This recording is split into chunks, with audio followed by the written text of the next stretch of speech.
Hi everyone. तो आज मैं आप लोगों को गीता का ज्ञान सुनाने जा रही हूँ। आप लोग सुनना और बताना कि अब अच्छा लगा या नहीं लगा। अगर अच्छा लगे तो ज़रूर कमेंट सेक्शन में बताना और पूरा सुनना, क्योंकि मुझे लगता है हर आदमी को, जो भी इस पृथ्वी पर जितने भी प्राणी हैं, सबको गीता का ज्ञान ज़रूर जानना चाहिए कि गीता में क्या है, क्या कहा भगवान श्री कृष्ण ने अर्जुन से। तो गीता का ज्ञान भगवान श्री कृष्ण ने महाभारत के युद्ध के समय अर्जुन से जो दिया था वही मैं आज बताऊंगी आप लोग को। जिसमें गीता के ज्ञान में क्या है, इसमें जीवन का जीने का सार और जीवन की समस्याओं का जो सॉल्यूशन है वो बताया गया है। हम जब दुखी होते हैं, जब हम सुखी होते हैं, जब हम सुख में होते हैं, दुख में होते हैं, तो हमें कैसे रिएक्ट करना चाहिए, उन सारी बातों का जिक्र किया गया है गीता में। तो सुनो, पहले आप लोग मैं बोलती हूँ। और इसमें और क्या कहा गया है कि आत्मा की अमरता, कर्म का महत्व क्या है, और क्रोध, काम तथा लोभ, लालच जो होता है, जैसे अवगुण जो हमारे हर इंसान में होता है, तो उससे कैसे बचना चाहिए, उसका भी मतलब शिक्षा दिया गया है। तो गीता का प्रमुख उद्देश्य है क्या है, आप लोग सब जानते हो। मैं सिर्फ आज आप लोग के सामने फिर से ला रही हूँ कि कर्म करते रहो। गीता क्या कहता है, हर समय कर्म करते रहो, और उसका जो निष्कर्ष निकलता है, मतलब फल निकलता है, वो आप चिंता मत करो, वो आप भगवान पे छोड़ दो, ईश्वर पे छोड़ दो। और आत्मा अजर अमर है, सभी को मालूम है आत्मा अजर अमर है। गीता में बताया गया है, भगवान श्री कृष्ण कहते हैं कि आत्मा कभी नहीं मरती, और वो तो एक शरीर छोड़ के दूसरे शरीर को धारण करती है। और सभी धर्मों को त्याग कर केवल किसके शरण में जाओ, श्री कृष्ण की शरण में जाओ। तो गीता का प्रमुख उपदेश मैं बताती हूँ आप लोग को, एक पॉइंट 2 पॉइंट करके मैं बताऊँगी, पॉइंट वाइज बताऊँगी। तो पहला उसका है कर्म का सिद्धांत। मतलब भगवान कहते हैं कि तुम्हारे हक में, मतलब तुम्हारे अधिकार में सिर्फ कर्म करना लिखा है, तुम कर्म करो। भगवान ने तुमको कर्म करने के लिए भेजा है। कर्म करो, अच्छे कर्म करो, सदकर्म करो। अच्छे कर्म करोगे तो निसंदेह उसका फल अच्छा ही होगा, मीठा ही होगा।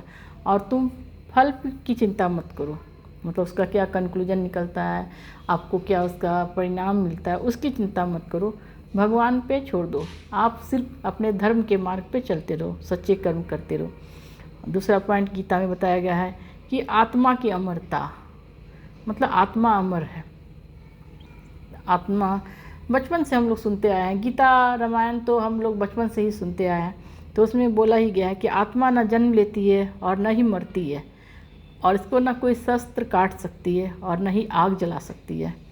तो आत्मा क्या है, अमर है। और क्या है तीसरा पॉइंट, हम इस तरह बोल सकते हैं, काम, क्रोध और लोभ।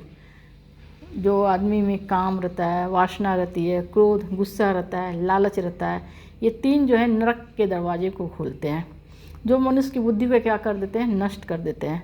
और इसका परित्याग हमें करना ही चाहिए। तो काम, क्रोध, लोभ को हमें छोड़ना चाहिए और सतमार्ग पे चलना चाहिए, और सदमार्ग पे चलना चाहिए।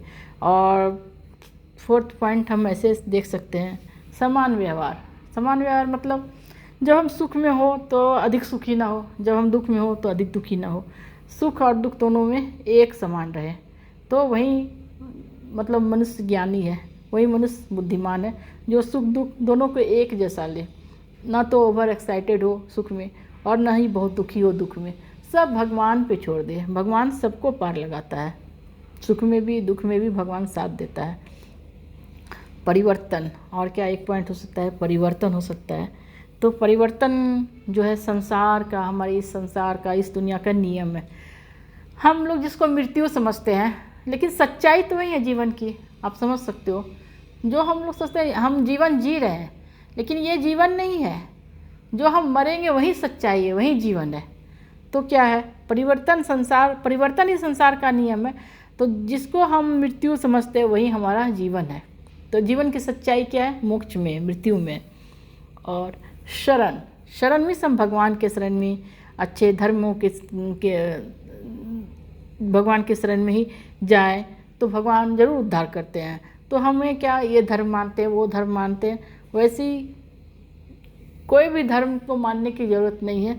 सबसे पहले आप भगवान की शरण में जाओ, भगवान की शरण में जाओगे आपको मोक्ष की प्राप्ति होगी, मुक्ति होगी। और इंद्रियों पर नियंत्रण, तो जैसे जिस भी व्यक्ति का, जिस भी इंसान का इंद्रियां वश में है, उसकी बुद्धि स्थिर रहती है। मतलब अपने इंद्रियों पर हमें क्या होना चाहिए, नियंत्रण होना चाहिए। और वह जीवन के कर्तव्यों को, ऐसा इंसान जिसका इंद्रिय उसके वश में है, उसके अधिकार में है, वह जीवन के कर्तव्यों को बहुत ईमानदारी से निभा पाता है। तो इंद्रियों का नियंत्रण भी होना चाहिए। तो ये सारी बातें मैंने आपको बताई। तो आप लोग बताओ कि मैंने ये जो गीता का थोड़ा सा सार आप लोगों के सामने पेश किया, तो आप लोग को पसंद आया तो आप लोग ज़रूर से ज़रूर कमेंट करना और ज़्यादा से ज़्यादा शेयर करना। ये ऐसी बातें मुझे लगता है आम लोगों तक भी पहुंचनी चाहिए, सब लोगों तक पहुंचनी चाहिए। और आज के यंग जनरेशन भी अगर देखेंगे सुनेंगे मेरी बातों को, तो उनको भी कुछ अच्छा सीखने को मिलेगा। तो आप लोग ज़्यादा से ज़्यादा शेयर करो।